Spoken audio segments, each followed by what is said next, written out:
Israel हमले रोके फिर हम रोकेंगे। ईरान ने साफ साफ कह दिया है। देखा जाए तो ये जंग अब 2-4 दिन नहीं बल्कि कई हफ्तों की लग रही है। लेकिन ईरान और इसराइल के युद्ध ने अरब और मुस्लिम देशों का भी असली रूप दिखा दिया है कि वो किसके खेमे में हैं।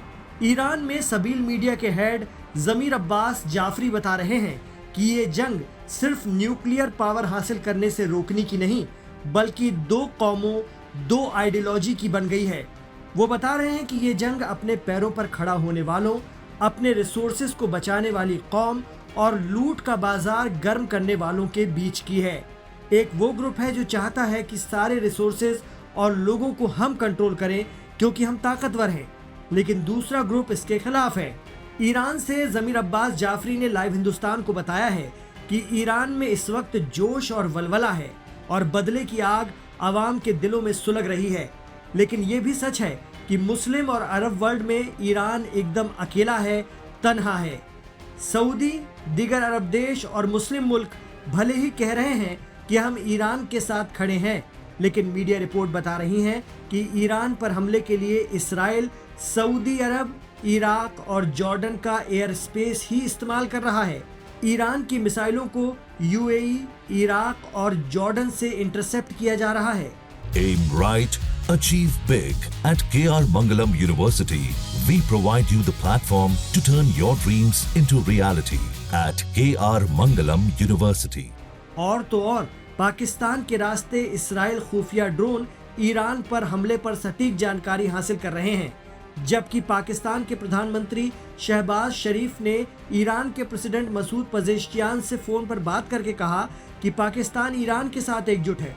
वो कह रहे हैं कि इसराइल उकसावे की कार्रवाई कर रहा है, लेकिन वही पाकिस्तान पीठ पीछे इसराइल की खुफिया ड्रोन को अपना एयर स्पेस दे रहा है ईरान पर हमले की जानकारी जुटाने के लिए। मिडिल ईस्ट मामलों, खासकर ईरान पर बारीकी से नजर रखने वाले असर टाइम्स के हेड शौकत भारती कहते हैं कि ये बात सबको समझना चाहिए कि एक लकीर है और ये सदियों से तय है कि सुन्नी और अरब देश किस तरफ खड़े होंगे, इसमें कोई दो राय नहीं है।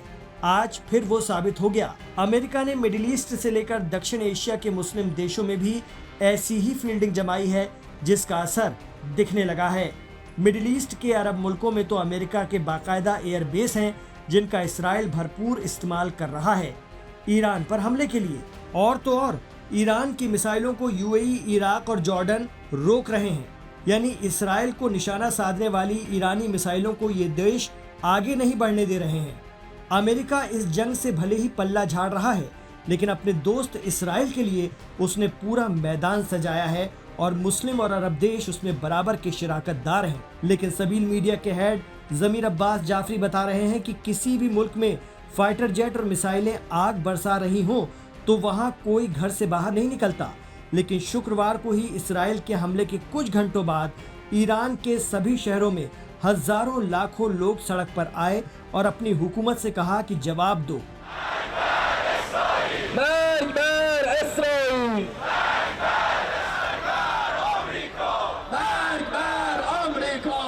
वो कहते हैं कि ईरान की जनता ये मान रही है कि हम नैतिकता की लड़ाई लड़ रहे हैं। उन्हें पहले से एक्सपीरियंस है ईरान इराक की 10 साल चली जंग का। सद्दाम हुसैन के साथ उस वक्त 67 मुल्क खड़े हुए थे और ईरान तब भी अकेला था। उसने जंग लड़ी और पीछे नहीं हटा। उस दौर के मुकाबले आज ईरान बहुत मजबूत है। फिलहाल की सच्चाई तो यही है कि इसराइल के पीएम नेतन्याहू इस वक्त अपना देश छोड़कर अपने बेटे के साथ ग्रीक में शिफ्ट हो गए हैं और अरब और सुन्नी मुस्लिम देश हर तरह से ईरान को रोकने का प्रयास कर रहे हैं, लेकिन साजिशन जिससे इसराइल को फायदा मिल सके।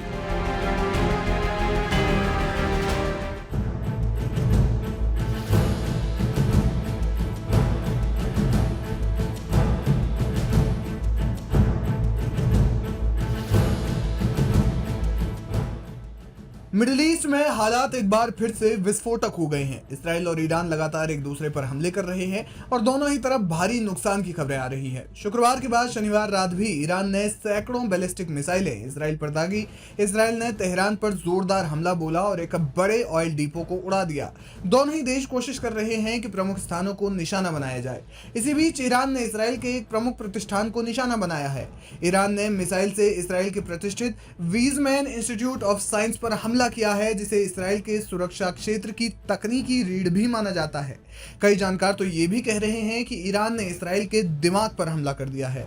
हमले का एक वीडियो भी सामने आया है जिसमें एक मिसाइल सीधे परिसर में गिरती है, जिसके बाद बड़ा धमाका और धुएं का गुबार नजर आता है। हमले के बाद परिसर में आग लग गई और एक प्रयोगशाला भवन को काफी नुकसान पहुंचा। इसराइली अधिकारियों ने रविवार को इसकी पुष्टि भी कर दी।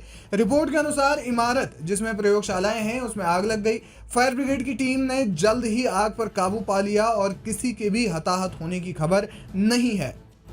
वीज़मैन इंस्टीट्यूट को इसराइल का ब्रेन कहा जाता है। साल 1934 में स्थापित रसायन विज्ञान, जीव विज्ञान और एआई टेक्नोलॉजी में अपने शानदार प्रयोगों के लिए दुनिया भर में जाने जाने वाले वीज़मैन इंस्टीट्यूट को पहले कभी किसी सैन्य संघर्ष में प्रत्यक्ष रूप से क्षति नहीं हुई थी, या कहें कि इंस्टीट्यूट पर कभी हमला नहीं हुआ था। ये वही सेंटर है जो इसराइली आर्मी को AI, drone guidance, advance weapons, cyber defence और न्यूक्लियर टेक जैसी टेक्नोलॉजी में सीधा सपोर्ट करता है। Weizmann institute Elbit systems limited के साथ मिलकर बायो इंस्पायर्ड मिलिट्री मटेरियल्स पर काम करता है और इसराइली एयरोस्पेस इंडस्ट्रीज जैसी बड़ी डिफेंस कंपनियों से भी इनके स्ट्रॉन्ग कनेक्शन है। Aim right, achieve big. At KR Mangalam University, we provide you the platform to turn your dreams into reality. At KR Mangalam University.